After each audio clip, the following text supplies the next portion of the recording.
Good morning. कैसे सभी? बढ़िया एकदम। पढ़ाई कर रहे हैं अच्छे से ना? चलिए फिर आगे बढ़ें। आज हमारा होगा lecture number 4 unit and dimension का, है ना? चलिए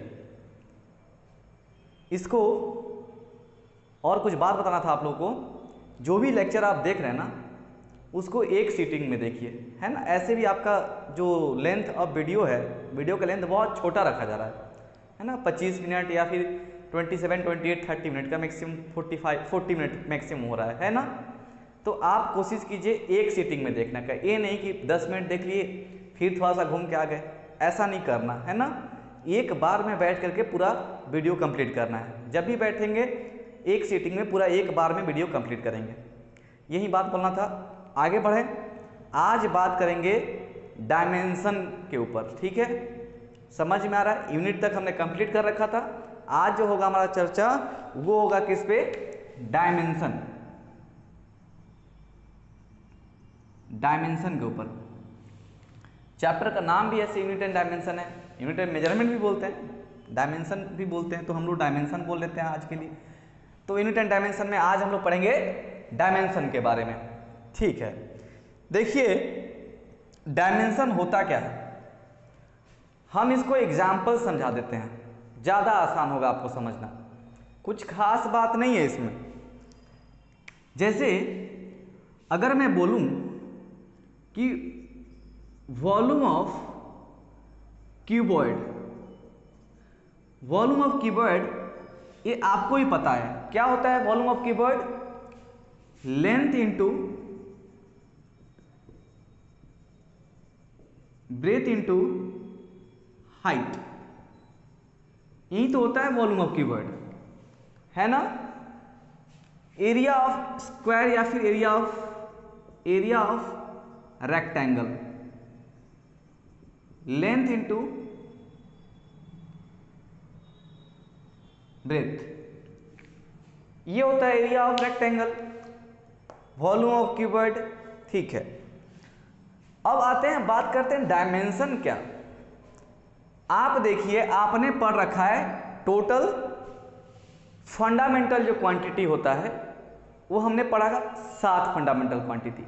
मास, length, time, temperature, electric current, luminous intensity, amount of substance, है ना? अच्छा,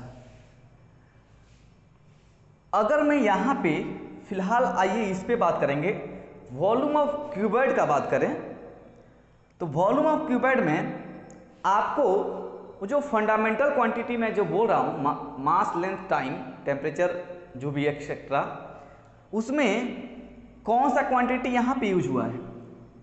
वॉल्यूम ऑफ क्यूबॉइड को रिप्रेजेंट करने के लिए हम लोगों को कौन सा क्वांटिटी यूज करना पड़ा है?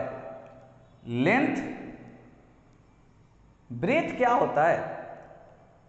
इसका ये जो बोर्ड हमारा है इसका अगर ये साइड लेंथ हो गया तो ये ब्रेथ कहलाएगा। तो ब्रेथ भी तो एक लेंथ ही है। अगर ये 4 मीटर है तो इधर 2 मीटर होगा, समझ रहे हैं बात? तो ब्रेथ भी तो एक लेंथ ही है। एरिया ऑफ रेक्टेंगल अगर बात किया जाए, आएंगे इस पे, बाद में आते हैं, ऊपर वाला बात कर लेते हैं पहले। ये जो बोर्ड है रेक्टेंगुलर शेप का है, तो इसका लेंथ अगर यह है 4 मीटर तो एक लेंथ है। तो अगर मैं ब्रेथ बोल रहा हूं, ठीक है, या फिर विड्थ बोल लीजिए, तो क्या वो भी एक लेंथ ही है? समझ रहे हैं बात? तो इसके एरिया ऑफ रेक्टेंगल में हम लोग लेंथ, जो फंडामेंटल क्वांटिटी था हमारे पास, मास एंड लेंथ, ठीक है, उसको लेंथ को हम लोग 2 बार यूज कर रहे हैं। समझ में आ रहा है? तो एरिया ऑफ रेक्टेंगल को रिप्रेजेंट करने के लिए उन 7 क्वांटिटी में हम लोग लेंथ को कितने बार यूज कर रहे हैं? तो 2 बार यूज कर रहे हैं। तो इसमें एरिया ऑफ रेक्टेंगल में लेंथ जो है उसका डायमेंशन कितने बार आया? 2 बार आया। समझ रहे हैं बात? अभी आएगा और समझ में आएगा। यहां पे एक बात पहले मैं लिख दूं, ये 7 क्वांटिटी हमारे पास होते हैं, mass, length, time, temperature, electric current, luminous intensity and amount of substance. तो इन सातों को हम लोग, इनका जो डायमेंशन होता है उनको एक सिंबल दिया गया है। ठीक है, डायमेंशन के लिए सिंबल दिया गया। जैसे मास का डायमेंशन लिखने समय हम लोग अगर कहीं फिजिकल क्वांटिटी में, किसी फिजिकल क्वांटिटी में आपको कहीं मास दिख जाए तो उसका डायमेंशन रिप्रेजेंट करने के लिए अपन लोग मास को कैपिटल M से रिप्रेजेंट करेंगे, लेंथ को कैपिटल L से, टाइम को कैपिटल T से, टेम्परेचर को केल्विन होता था ना SI यूनिट, तो यहाँ पे कैपिटल K से रिप्रेजेंट कर देते हैं। देखिए यहाँ पे जो टर्म है मास, लेंथ, टाइम, इसका फर्स्ट लेटर से आपने उसका कैपिटल लेटर लिख दिया। मास का कैपिटल M, L का कैपिटल L, T का कैपिटल T हो गया, टाइम का टाइम। लेकिन टेम्परेचर समय T नहीं लिखे यहाँ पे, उसका SI यूनिट जो होता है ये चारों का, उसको उसके SI यूनिट को देखते हुए उसका यहाँ पे क्या लिखा गया, डायमेंशन लिखा गया, डायमेंशन को रिप्रेजेंट किया। जैसे इलेक्ट्रिक करंट का क्या होता है SI यूनिट, एम्पियर, तो यहाँ पे कैपिटल A से रिप्रेजेंट किया गया। कहीं कहीं किताबों में I से भी लिख दिया है, तो अगर I दिख जाए तो आपको चिंता करने की कोई जरूरत नहीं है। A भी होता है और I भी होता है। चलिए, ल्यूमिनस इंटेंसिटी का कैंडेला होता था, तो इसको हम लोग वही CD से ही रिप्रेजेंट करते हैं। ये खैर आपको दिखेगा ही नहीं, इन 2 सालों में कहीं नहीं दिखेगा, है ना। आपके जो 2 साल का जो स्टडी है +2 सेकेंड ईयर तक कहीं नहीं दिखेगा। अमाउंट ऑफ सब्सटेंस कभी कभी दिख जाएगा। मोल को MOL से रिप्रेजेंट करते हैं। ठीक है, MOLE भी लिख लेते हैं कभी कभी, MOLE चाहे MOL, ठीक है, MOL भी लिख सकते हैं, है ना, मोल। ओके है, समझ पा रहे हैं, यहां तक दिख रहा है आप लोग को कोई? आगे बढ़ते हैं और ध्यान देंगे, इसमें अभी लिखा दूंगा, कुछ ऐसे दिखेगा आपको, अभी लिखाऊंगा मैं ऐसे ना, ब्रैकेट में बंद कर लेते हैं इसको, स्क्वायर ब्रैकेट में, स्क्वायर ब्रैकेट में ऐसे बंद कर लेते हैं हम लोग। समझ में आ रहा है? ठीक है ना। अच्छा, फिर आते हैं यहां पे। अब तो एरिया ऑफ रेक्टेंगल में बोल रहा था, लेंथ का 2 बार यूज आ रहा है, लेंथ इंटू ब्रेथ, मतलब लेंथ इंटू लेंथ ही तो है, इसका यूज हो रहा है 2 बार। तो इसका डायमेंशन फॉर्मूला अगर लिखूं, डायमेंशन लिखूं एरिया ऑफ रेक्टेंगल का, तो यहां पे क्या लिखा है, L इंटू L, मतलब 2 बार L, मतलब L का स्क्वायर। तो हम लोग बोल सकते हैं एरिया ऑफ रेक्टेंगल में लेंथ 2 बार यूज हुआ है। समझ में आ रहा है? यही इसका डायमेंशन कहलाएगा कि लेंथ जो डायमेंशन है उसको 2 बार यूज किया गया है। ठीक है, इसमें वॉल्यूम ऑफ क्यूबॉइड में क्या हो जाएगा, L इंटू L, हाइट लीजिए चाहे ब्रेथ लीजिए चाहे लेंथ लीजिए, सब तो लेंथ ही है ना। तो यहां पे L के पावर 3 हो जाएगा। तो इसमें लेंथ को कितने बार यूज किया गया, लेंथ डायमेंशन, कितना डायमेंशन यूज किया गया, लेंथ का 3 डायमेंशन यूज किया गया, लेंथ को 3 बार यूज किया गया। किसको रिप्रेजेंट करने के लिए, वॉल्यूम ऑफ क्यूबॉइड लिखने के लिए। समझ पा रहे हैं? डायमेंशन का समझ में आ रहा है आपको, डायमेंशन क्या होता है? तो इसमें लेंथ का डायमेंशन कितना हो गया, 3, है ना। समझ में आ रहा है? कुछ कुछ काम करते हैं, अब लिख लेते हैं डेफिनेशन, डेफिनेशन लिख लेते हैं। तो मैं यहां लिख देता हूं आपके लिए, व्हाट इज डायमेंशन, अगर कोई पूछे तो डायमेंशन का डेफिनेशन लिख देता हूं यहां पे।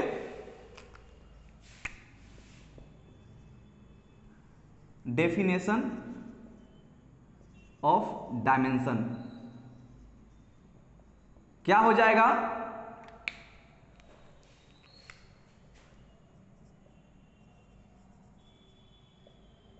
Dimension of a physical quantity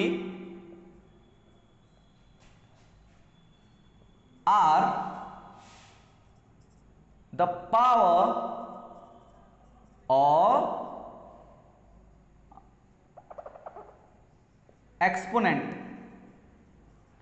exponent, power बोलिए चाहे एक्सपोनेंट बोल लीजिए to which the base quantity, या फिर फंडामेंटल क्वांटिटी बोल लीजिए, fundamental quantity are raised to represent that physical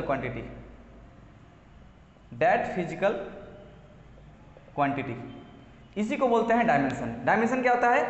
dimension of a physical quantity, ये भी तो एक फिजिकल क्वांटिटी है। Volume of cuboid physical quantity है, area of rectangle physical quantity है, आप स्पीड, वेलोसिटी, है ना, acceleration, force, momentum, angular velocity, ठीक है, इंपल्स, टॉर्क, जो भी है सब फिजिकल क्वांटिटी में आते हैं।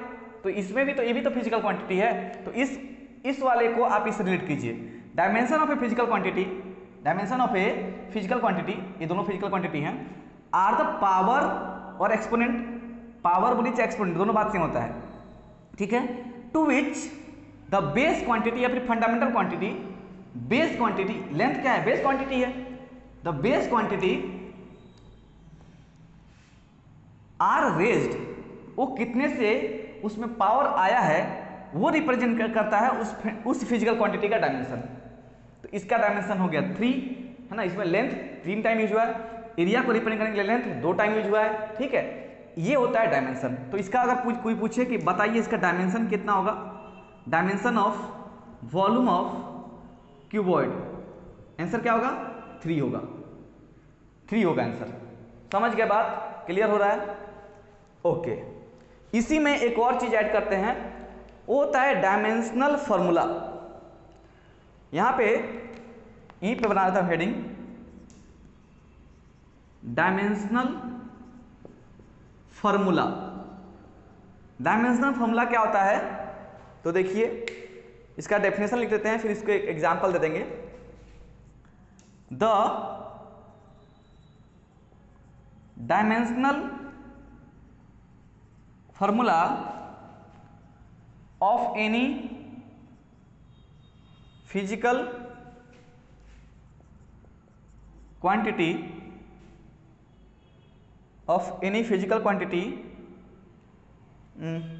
the dimensional formula of any physical quantity is that expression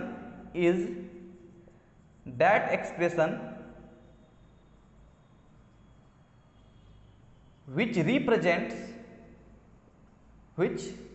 represents how and which of the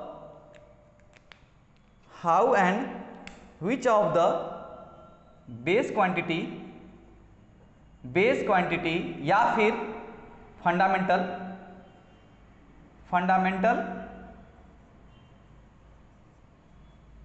quantity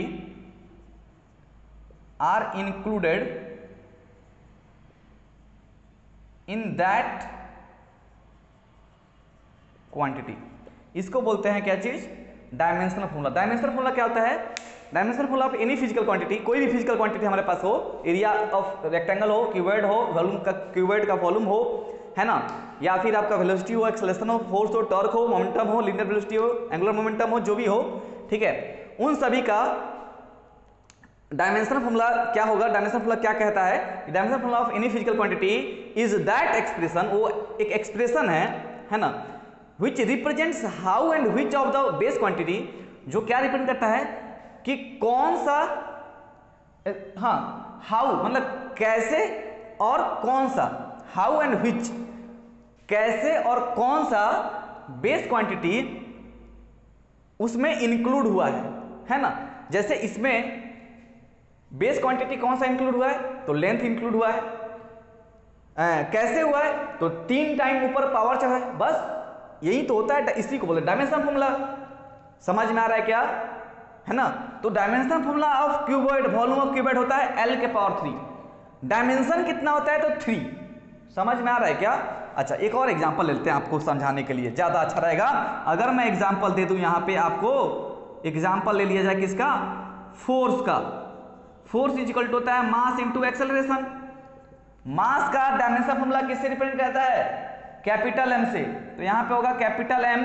अब एक्सेलरेशन को जानते हैं। एक चीज ध्यान देंगे, आप किसी भी फिजिकल क्वांटिटी को तब तक तोड़ते रहेंगे, है ना, जब तक कि उसका एक एक टर्म उस सातों डायमेंशन में ना आ जाए। अब एक्सेलरेशन तो उस सातों क्वांटिटी में नहीं आता है। मेरा बात समझ में आ रहा है क्या? मैं बोल रहा हूं कि फोर्स के फॉर्मूला में मास इंटू एक्सेलरेशन आता है। अब मास तो आपका सातों में आता है, लेकिन एक्सेलरेशन तो सातों में नहीं आता। तो हमने कह रखा आपको कि किसी भी फॉर्मूला, किसी फिजिकल क्वांटिटी में अगर कोई आपको ऐसा टर्म दिख रहा है, उसको तब तक तोड़ते रहना है, तब तक स्प्लिट करते रहना है, जब तक कि आप किसी भी तरीके से उन सातों फिजिकल क्वांटिटी के पास नहीं पहुंच जाए। अब एक्सेलरेशन को कैसे तोड़ेंगे? एक्सेलरेशन टूट जाएगा कैसे? वेलोसिटी बाई टाइम है। अब मास, चलिए इसको अभी रहने दीजिए, बाद में लिख लेंगे। m तो हमारा मास है सातों में, वेरी गुड। टाइम भी है, वेलोसिटी नहीं है, वेलोसिटी को तोड़ना पड़ेगा। तो मास इंटू वेलोसिटी को कैसे तोड़ेंगे कि हम लोग वो सातों में आ जाएंगे? वो सातों समझ में आ रहा है क्या? सातों, है ना, सात फेरे नहीं यार, सात डायमेंशन। वेलोसिटी क्या होगा? डिस्प्लेसमेंट अपॉन टाइम, है ना। तो डिस्प्लेसमेंट को मैं d लिख देता हूं, चलिए। और टाइम एक बार आएगा तो वो क्या हो जाएगा? t का स्क्वायर। मास दिख रहा है, हाँ जी। टाइम, अच्छा है, सातों में है, ठीक है। डिस्प्लेसमेंट, अरे भैया डिस्प्लेसमेंट तो लेंथ ही है। ये मार्कर यहां से यहां डिस्प्लेस हुआ तो ये लेंथ ही तो कवर किया ना। अरे समझते नहीं आप लोग? समझ में आ रहा है कि नहीं आ रहा है? आ रहा है ना। लेंथ, डिस्प्लेसमेंट हो गया, डिस्टेंस हो गया, रेडियस हो गया, है ना, ये सभी क्या होते हैं? आर्क का लेंथ हो गया। ये सब किस में आएंगे? ये सब लेंथ में आते हैं। लेंथ, ब्रेथ, हाइट, इस सभी को अगर बात करूं ना, radius, displacement, distance, 1 light year, है ना, ये सब लेंथ में आ जाते हैं। तो उसका डायमेंशन L ही होगा। समझ में आ रहा है क्या? Very good. तो अब हम लोग मास भी मिल गया, टाइम भी मिल गया, डिस्प्लेसमेंट भी लेंथ में आ गया है। अब हम लोग इसका कुछ कर सकते हैं। तो इसका डायमेंशन फॉर्मूला क्या बन जाएगा? डायमेंशन फॉर्मूला हुआ होता है इसमें कैसे और कितना, how and which physical quantity raise हो रहा है। तो मास m हो रहा है कितना? एक बार। लेंथ कितने बार हो रहा है? लेंथ को कैपिटल एल से रिप्रेजेंट करते हैं, वो भी एक बार। और टाइम कितने बार हो रहा है? t के पावर 2। तो इसको कितना लिखेंगे? m1 L1 t के पावर -2। तो डायमेंशन फॉर्मूला ऑफ फोर्स क्या होता है? डायमेंशन फॉर्मूला ऑफ फोर्स होता है m1 L1 t के पावर -2। एक डायमेंशन फॉर्मूला ऑफ फोर्स का है। अब लेकिन कोई पूछे डायमेंशन ऑफ फोर्स बताइए, तो क्या होगा? 1 1 -2 होता है डायमेंशन। मतलब मास को एक बार, लेंथ को एक बार यूज करेंगे और टाइम को -2 बार यूज करने से आपको क्या मिलता है? फोर्स मिलता है। समझ में आया क्या? आपको dimension and dimension formula clear हो गया? समझ गए अच्छे से? चलिए आगे बढ़ें। चलिए बढ़ते हैं आगे, फिर इसको मिटा दें हम। मेरा नाम लिख के दिल पे मिटाया ना कीजिए।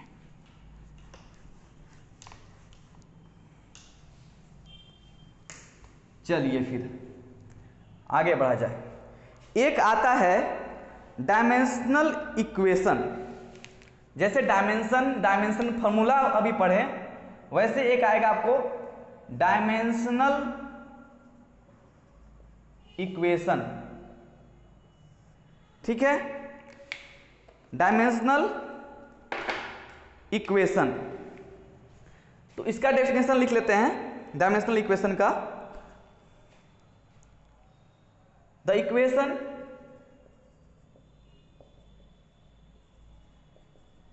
obtained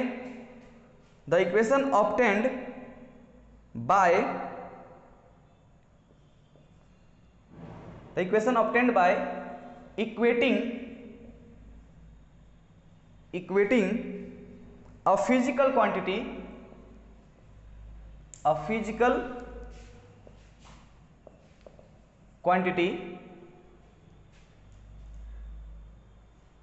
the equation obtained by equating a physical quantity with its dimensional formula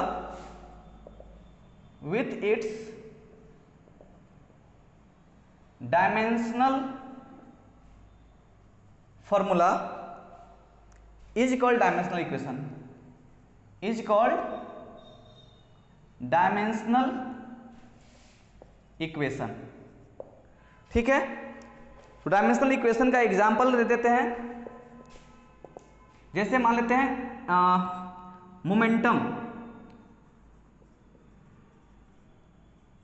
momentum को p से रिप्रेजेंट करते हैं, और ये क्या होता है, मास इनटू वेलोसिटी, मोमेंटम कहलाता है। तो p का डायमेंशन इक्वेशन क्या बन जाएगा, p इज इक्वल टू हो जाएगा मास को कैपिटल M, वेलोसिटी को तब तक तोड़ देना जब तक, क्या वेलोसिटी हमारा साथ में आता है, नहीं आता ना, वेलोसिटी को तोड़ेंगे तो वेलोसिटी क्या होता है, डिस्प्लेसमेंट अपॉन टाइम। ठीक है, तो यहाँ पे लेके आते हैं मास को कैपिटल M, डिस्प्लेसमेंट को L से और t को नीचे t से, तो हो जाएगा m1 L1 t माइनस 1। ठीक है, तो p का डायमेंशनल इक्वेशन क्या बनेगा, m1 L1 t माइनस 1। ठीक है, ये इक्वेशन बन गया ना, p का डायमेंशनल फॉर्मूला इतना होता है। ठीक है, आपको एक्सप्रेशन इक्वेशन समझ में आ गया। डायमेंशनल हम लोग डायमेंशन पढ़े, देन हम लोग क्या पढ़े, डायमेंशनल फॉर्मूला पढ़े, देन अभी डायमेंशनल इक्वेशन, तीनों चीज कंप्लीट हो गया है ना। डायमेंशन हो, अब इसमें कोई पूछे डायमेंशन कितना है, इस वाले में, चलिए इसको मैं बॉक्स में लेके दिखाता हूं।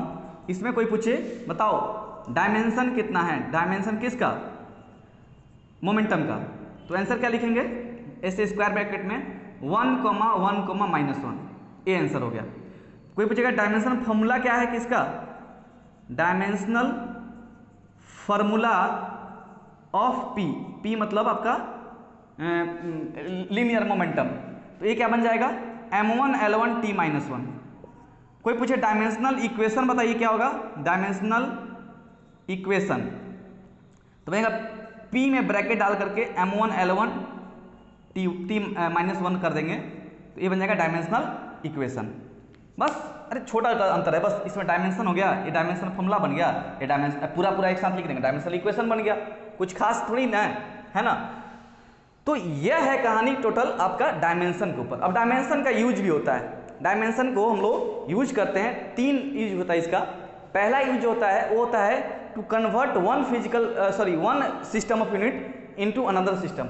जैसे SI से CGS में जाना हो, या फिर किसी CGS को SI में लाना हो, तो हम लोग इस डायमेंशन का यूज किया जाता है। डायमेंशन ये जो पढ़े अभी फिलहाल, जो चीज़ आपके सामने अभी पढ़ाया गया आपको, इसका यूज पड़ेगा। और क्या, और आपको एक होता है कि सपोज आपको करेक्टनेस चेक करना हो किसी इक्वेशन का, जैसे s इज इक्वल टू ut plus half a t square, 9th class में पढ़े हैं ना इक्वेशन, उस इक्वेशन वो जो फॉर्मूला है फिजिक्स में यूज होता है कि वो सही है ना गलत है, उसको चेक करने के लिए हम लोग डायमेंशन फॉर्मूला का यूज किया जाता है, to check the correctness of a equation. Then एक यूज होता है to achieve relationship between different physical quantity. ठीक है, ये हम लोग एक एक करके पढ़ेंगे, फिलहाल चिंता मत कीजिए। ठीक है, समझ में अगर नहीं आ रहा तो कोई बात नहीं, इसको एक एक करके जब डिस्कस करेंगे और इसका एग्जाम्पल लेके समझाएंगे तो सब कुछ क्लियर हो जाएगा। ठीक है, चिंता नहीं करने का, ठीक है ना, समझ में आ रहा है। तो बाकी आपको देखिए मैकेनिक्स तक, ठीक है, आपको मास लेंथ और टाइम से काम निकल जाएगा, MLT में ही बहुत सब फॉर्मूला दिख जाएगा। धीरे धीरे जब आगे बढ़ेंगे, जब हीट हम लोग पढ़ेंगे, ठीक है, आपको थर्मोडायनेमिक्स से पढ़ेंगे, तो उसमें टेम्परेचर का थोड़ा सा आपको रोल प्ले करना पड़ेगा। ठीक है, और आपको इस साल इसी में काम निकल जाएगा, अमाउंट ऑफ सब्सटेंस थोड़ा दिखेगा बीच में।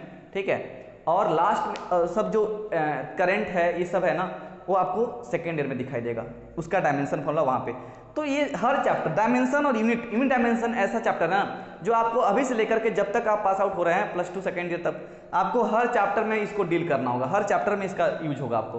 ठीक है, तो अच्छा है, अभी सीख जाएंगे तो आपको तकलीफ नहीं होगा, इससे आपको फर्स्ट ईयर में भी क्वेश्चन आएगा और सेकेंड ईयर में भी क्वेश्चन आएगा, है ना।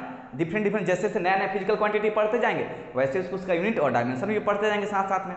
ठीक है, बट बेसिक जो चीज़ होगा वो यही होगा, इसी से हम लोग हर चीज़ करेंगे, ऐसे ही करेंगे, हर इक्वेशन को ऐसे ही सॉल्व किया जाता है। तो आप ऐसे ही करके, जैसे कोई पूछ दिया आपसे टॉर्क का डायमेंशन फॉर्मूला, टॉर्क, आपको टॉर्क इज इक्वल टू पता है फोर्स इंटू परपेंडिकुलर डिस्टेंस होता है। फोर्स का अभी जस्ट निकाले हैं थोड़ा देर पहले, फोर्स का होता है m1 L1 t माइनस 2, अभी जस्ट निकाले थोड़ा देर पहले, और साथ में मल्टीप्लाई है परपेंडिकुलर डिस्टेंस, डिस्टेंस भी तो एक लेंथ है, तो यहाँ पे कैपिटल एल मल्टीप्लाई हो जाएगा। तो इसका टॉर्क का डायमेंशन फॉर्मूला क्या बन जाएगा, डायमेंशनल इक्वेशन इतनी तो लिख दे रहा हूँ, m1l, एक बार यहाँ पे 1 है क्या है, तो L2t-2 हो जाएगा। अब ये बन गया टॉर्क का डायमेंशनल फॉर्मूला। वैसे ही डिफरेंट फिजिकल क्वांटिटी का आप ऐसे ही अगर फॉर्मूला आपको याद है तो आप हर एक फिजिकल क्वांटिटी का डायमेंशन फॉर्मूला बता सकते हैं, कोई तकलीफ नहीं होगा, और उसमें क्या डायमेंशन यूज है वो भी बता सकते हैं।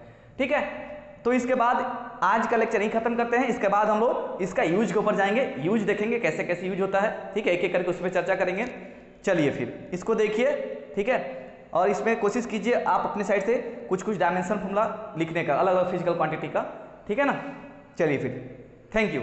अच्छा लगे तो लाइक वाइक कर दीजिए, ठीक है, लाइक बटन होता है ऐसे वाला, उस पर दबा दीजिए ऐसे। ठीक है फिर।